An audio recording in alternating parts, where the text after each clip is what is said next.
प्यारे दोस्तों नमस्ते। आइए हम सुनते हैं माता लक्ष्मी बनी नौकरानी की कहानी।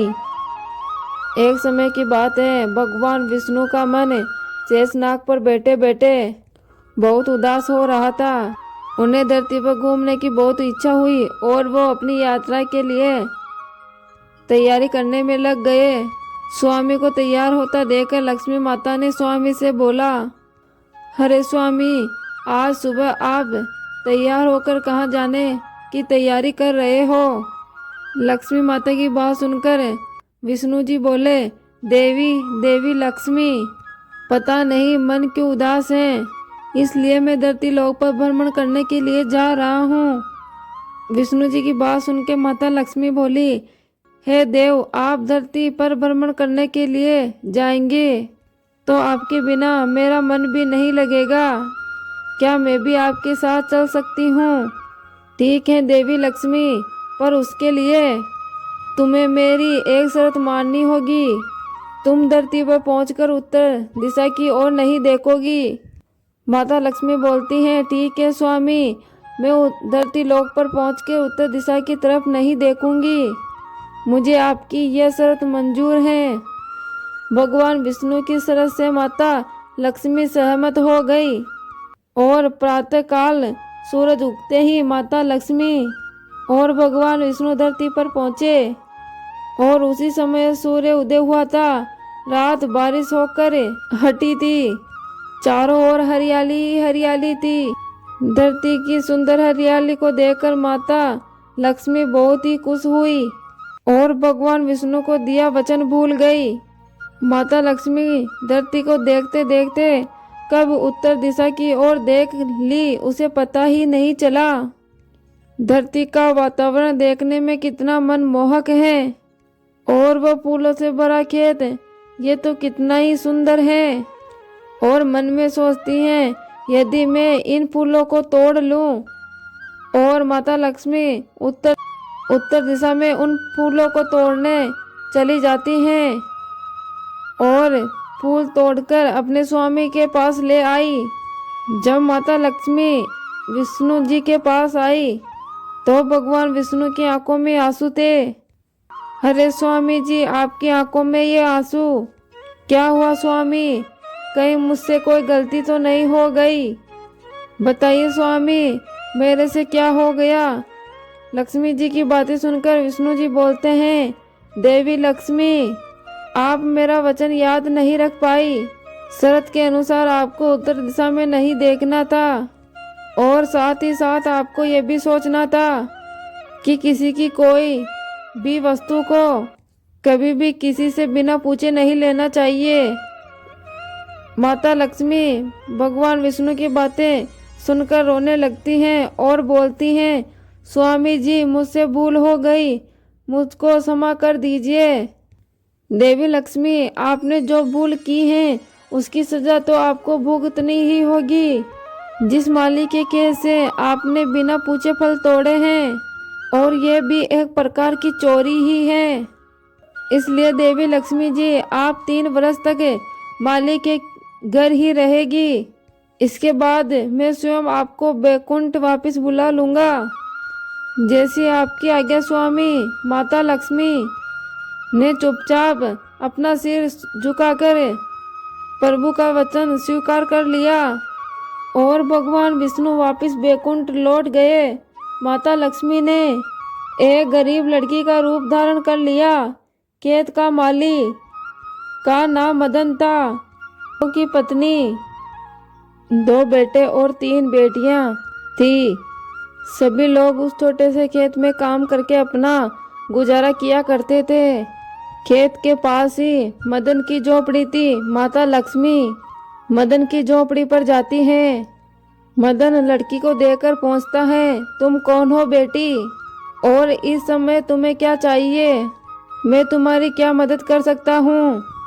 तभी लक्ष्मी माता बोलती हैं, मेरा नाम लक्ष्मी है और मैं एक गरीब लड़की हूँ और मेरी देखभाल करने वाला कोई नहीं है। मैंने कई दिनों से कुछ भी नहीं खाया। मुझे कोई काम दे दो और मैं तुम्हारे घर का काम भी कर दिया करूँगी। बस मुझे अपने घर के एक कोने में आसरा दे दो।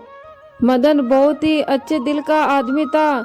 उसे लड़की पर दया आ गई और वो उस लड़की से बोला, देखो बिटिया, मैं तो बहुत ही गरीब हूँ। मेरी कमाई से मेरा घर का खर्चा बहुत ही मुश्किल से चलता है, पर लेकिन मेरे 3 की जगह 4 बेटियां होती तब भी मैं ही गुजारा करता। जैसा रूखा सूखा हम खाते हैं वैसा ही तुम्हें खिला सकता हूँ।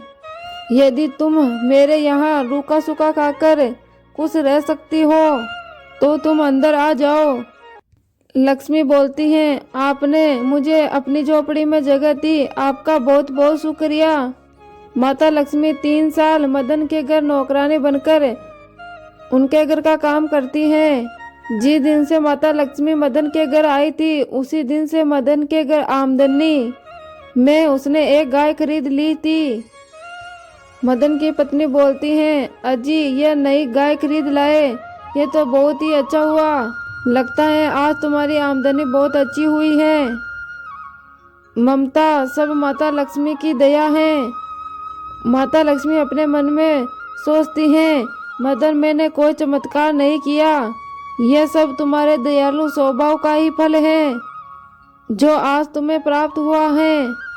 तुमने तो मुझे एक गरीब लड़की समझकर अपने घर में आश्रय दिया है। धीरे धीरे मदन की आमदनी अच्छी होने लगी। उसने जमीनें खरीदनी शुरू कर दी और एक अपने रहने के लिए बड़ा सा बंगला बना दिया। सारी सुख समृद्धि, गहने, कपड़े सभी उसके पास थे। लक्ष्मी मदन के घर और खेत पर काम करती रहती थी। एक दिन मदन बातें करते करते अपनी पत्नी ममता से कहने लगा, मुझे ये सब कुछ इस लड़की लक्ष्मी के आने के बाद ही मिला है। जब से ये मेरे घर आई है मेरी तो किस्मत ही बदल गई है। मदन लक्ष्मी के बारे में सोच ही रहा था कि एक दिन जब वो अपने खेत से काम करके घर लौट रहा था तो अपने घर के सामने एक देवी स्वरूप गहनों से सजी एक लड़की को देखकर वो हैरान रह गया। उसने ध्यान से देखा और बोला, अरे ये तो वो बोली बेटी लक्ष्मी है, ये तो साक्षात माता लक्ष्मी ही लग रही है। ममता ममता बच्चों को लेकर बाहर आओ, देखो माता लक्ष्मी स्वयं हमारे द्वार पर आई है। मदन का पूरा परिवार बाहर आ गया। सभी हैरान होकर माता लक्ष्मी को देख रहे थे। मदन बोलता है, माता लक्ष्मी हमें माफ करना, हम अनजान में आपसे बहुत काम करा बेटे। माता हम आपको पहचान नहीं पाए, ये हमसे कैसा अपराध हो गया, माता हम सबको क्षमा कर दो। माता लक्ष्मी बोलती हैं, मदन तुम बहुत ही नेक दिल के और दयालु व्यक्ति हो। तुमने मुझे गरीब घर की बेटी समझकर अपने घर में जगह दी। 3 साल तक मुझे अपनी बेटी की तरह रखा। इसके बदले में तुम्हें वरदान देती हूँ कि तुम्हारे पास कभी भी खुशियों की कमी नहीं होगी। तुम्हारे पास धन की भी कभी कोई कमी नहीं आएगी। तुम्हें अपने जीवन में सारे सुख मिलेंगे जिसके तुम हकदार हो। मदन को और उसके परिवार को यह आशीर्वाद देकर माता लक्ष्मी अपने स्वामी भगवान विष्णु द्वारा भेजे विमान में बैठकर बैकुंठ चली जाती हैं। मदन और उसका परिवार हाथ जोड़कर माता लक्ष्मी की पूजा करने लगते हैं। प्यारे दोस्तों, ये थी माता लक्ष्मी बनी नौकरानी की कहानी। आपको कैसी लगी कमेंट बॉक्स में कमेंट करके ज़रूर बताएं।